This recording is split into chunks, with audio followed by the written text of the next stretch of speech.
A'udzubillahi minasyaitonirrajim. Bismillahirrahmanirrahim. Alhamdulillahirabbil alamin. Allahumma sholli ala Muhammad wa ali Muhammad. Allahumma ya muqallibal qulub, sabit qulubana ala dinik. Allahumma ftah qulubana kafutuhil arifin wa nawwir qulubana bihidayatil yakin. Assalamualaikum warahmatullahi wabarakatuh. Saudara-saudara mahasiswa,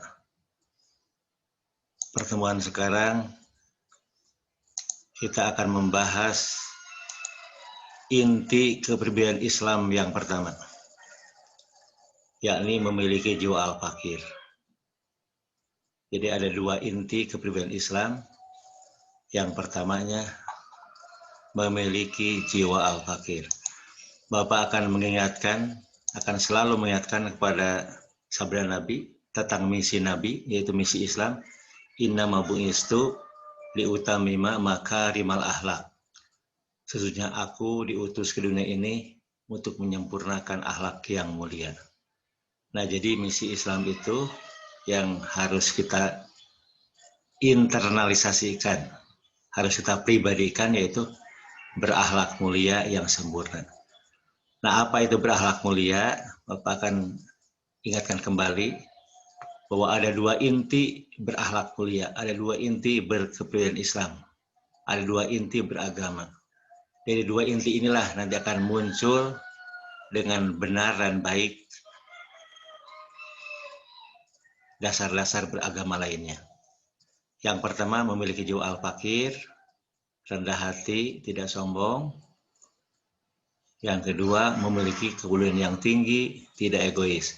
Nah, dari dua inti ini nanti akan melahirkan iman yang benar, iman yang ma'rifatun wa tasdikun, ibadah yang benar dan ikhlas, tidak adanya pamrih dunia dan akhirat, berbakti kepada orang tua dengan bakti yang benar, baik terhadap saudara dan sesama, tidak menyakitinya, dan berikutnya akan hidup rukun dan toleran terhadap orang-orang yang berbeda ras, etnis, beda agama, mazhab, keyakinan, dan lain-lain, tidak akan menghinakannya. Nah, sekarang Bapak akan mengkaji secara khusus jiwa al-fakir. Nah, kita perlu ingat bahwa Tuhan itu Maha Suci, sedangkan manusia penuh dosa. Kalau kita kaji Al-Quran, semua ayat yang berbicara manusia, konotasinya hampir selalu, bahkan selalu negatif. Manusia itu buruk. Nah, sehingga pesan-pesan ayat suci ini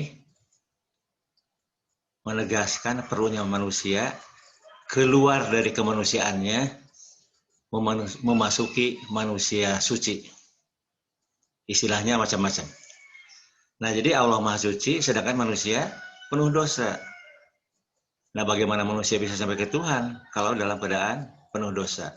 Nah, penuh dosa itu manusia terutama mentuhankan nafsunya, mementingkan nafsunya, mengutamakan nafsunya, mengutamakan keinginan-keinginannya. Jadi ada manusia itu punya keinginan, Tuhan juga punya keinginan, Tuhan punya kehendak. Nah, apakah manusia itu memilih keinginan Tuhan, memilih kehendak Tuhan, atau memilih kehendak dirinya? Nah, kalau mau memilih kehendak dirinya, itulah perbuatan dosa. Nah, mari kita lihat lagi. Nah, bagaimanakah manusia yang kotor, yang penuh dosa itu bisa kembali ke Tuhan yang suci? Atau istilah umumnya, bagaimana manusia bisa masuk surga? Padahal surga itu di dalam Tuhan, di dalam genggamannya. Tuhan Maha Suci. Masuk surga artinya harus Maha Suci. Nah, rumusnya, rahasianya, yaitu taat kepada Allah, taat kepada Rasul, taat kepada ulil amri minkum.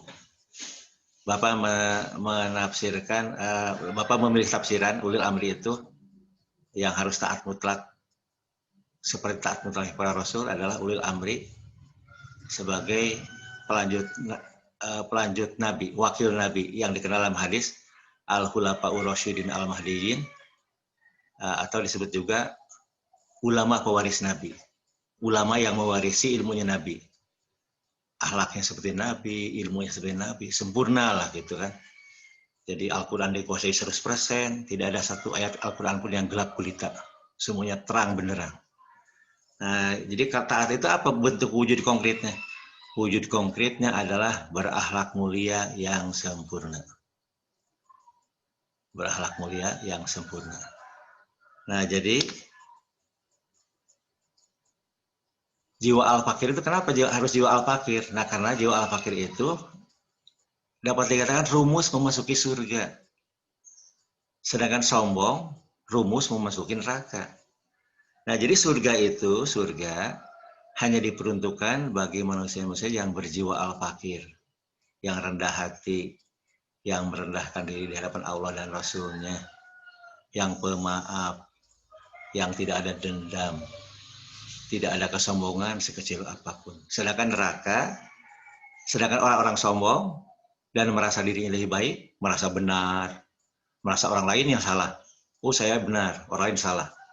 Mazhab saya benar, mazhab lain salah.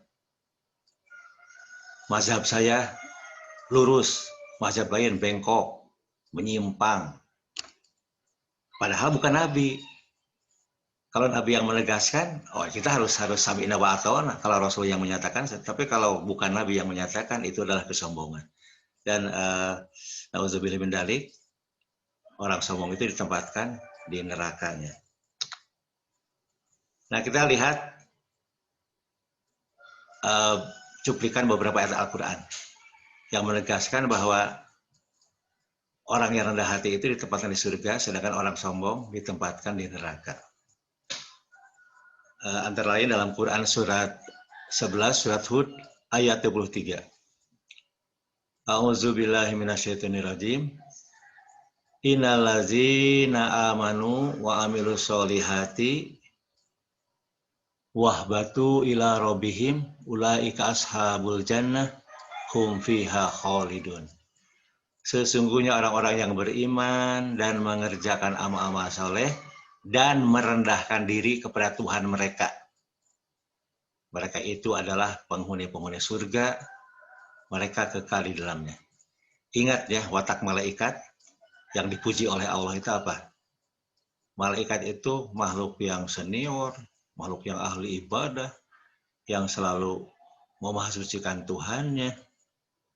Tapi mereka ketika diperintah oleh Allah untuk sujud kepada Adam sebagai nabinya, sebagai khalifahnya, sebagai rasulnya, mereka tunduk patuh, mereka sujud. Sujud itu simbol tunduk patuh, merendahkan diri. Sementara iblis, kita tahu persis iblis itu apa? Iblis itu yang bertentangan dengan malaikat, berlawanan dengan karakter malaikat. Mereka enggan sujud, enggan tunduk patuh kepada Rasulullah. Sehingga Allah memvonisnya iblis itu sombong, merasa dirinya lebih baik, dan digolongkan ke dalam orang-orang yang kafir. Nah, jadi kita perlu catat juga ya, ciri utama orang kafir itu sombong, merasa dirinya lebih baik. Nah, di ayat berikutnya surat 40 Al-Mu'min ayat 76, Allah Subhanahu wa ta'ala berfirman, a'udzubillahi minasyaitonirrajim. Udkhulu abwaaba jahannama khalidina fiha fabi'sa maswal mutakabbirin. Dikatakan kepada mereka, masuklah kamu ke pintu-pintu neraka jahanam dan kamu kekal di dalamnya. Maka itulah seburuk-buruk tempat bagi orang-orang yang sombong.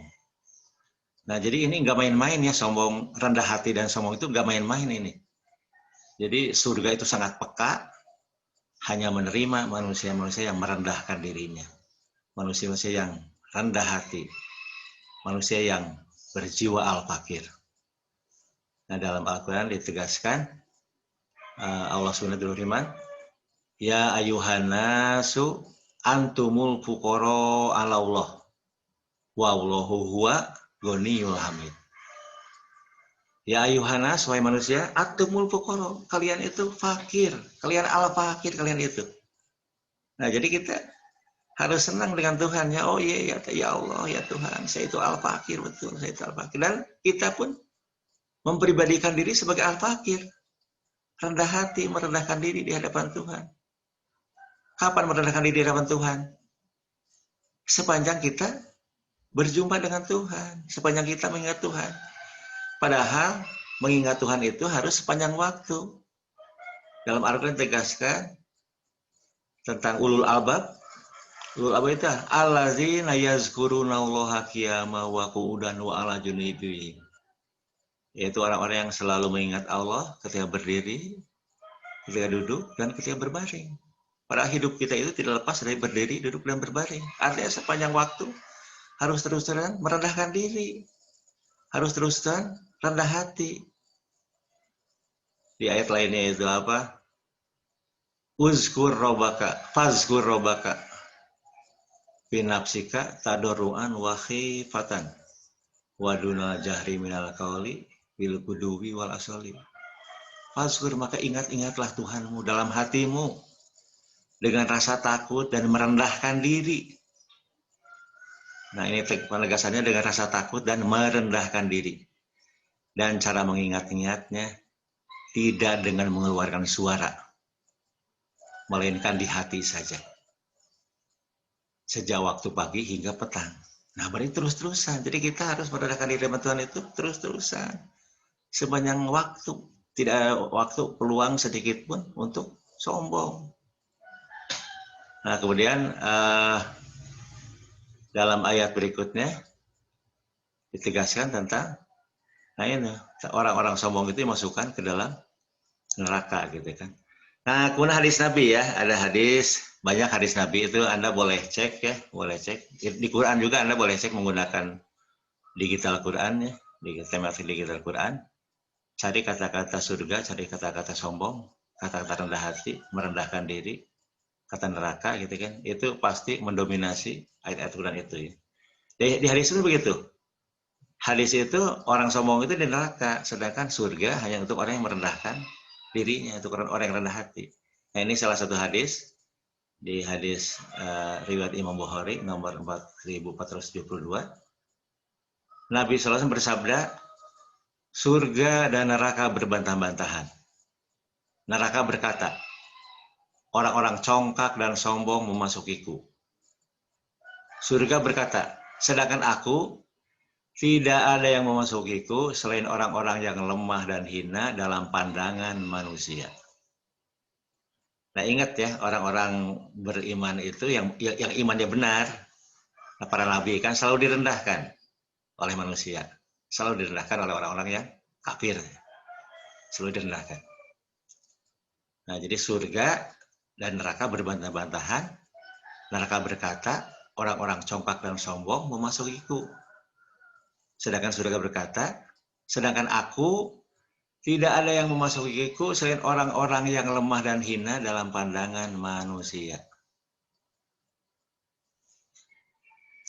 Dalam hadis lainnya, hadis riwayat Imam Muslim, hadis nomor 131, beliau sallallahu alaihi wasallam bersabda, tidak akan masuk surga orang yang di dalam hatinya terdapat seberat biji sawi dari sombongan. Biji sawi itu kecil sekali ya. Jadi sombong sedikit saja jadi bisa masuk surga, itu nauzubillah min dzalik ya. Jadi kita harus kalau yang namanya kita kan pastilah tidak bisa lepas dari kesombongan ya. Jadi kita perlu istighfar terus-terusan, mohon ampunan Tuhan terus-terusan ya. Jangan ada waktu sedikit pun tanpa istighfar, karena ternyata kita sebagai manusia selalu saja muncul kesombongan. Sombong itu kawan-kawannya banyak kan, ekspresi kesombongan itu, wujud sombong itu macam-macam ya. Ada ujub, bangga dengan dirinya, bangga dengan kepintarannya, bangga dengan kehebatannya. Ria itu pamer dengan amal soleh.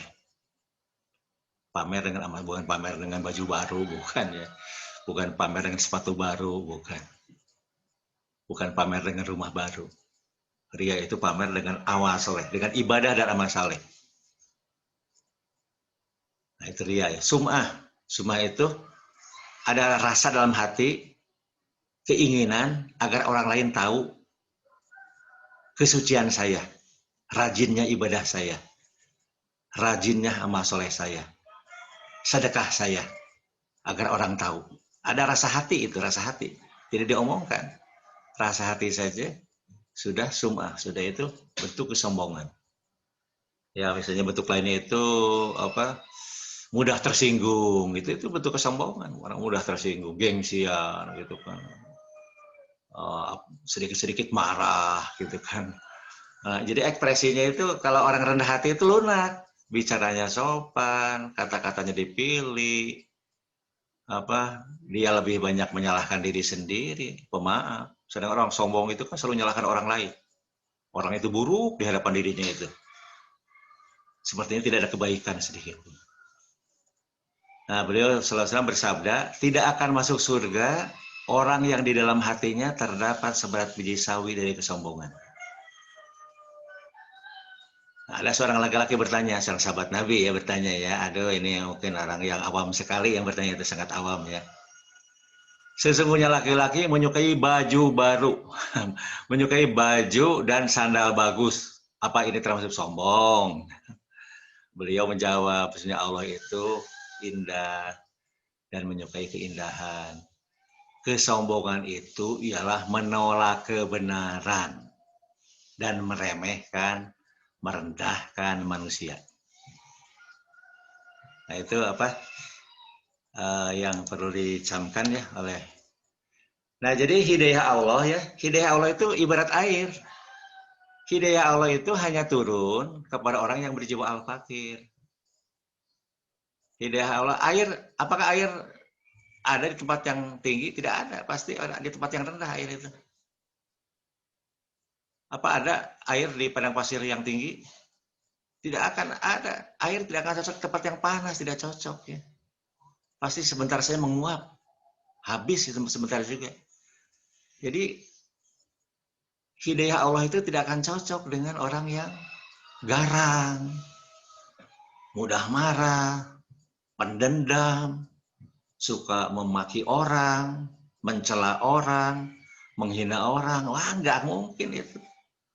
Hidayah Allah tidak akan turun kepada orang seperti itu. Hidayah Allah itu buat air. Air hanya menggenang di tempat yang paling rendah. Demikianlah, hidayah Allah hanya datang kepada orang-orang yang berjiwa al-fakir.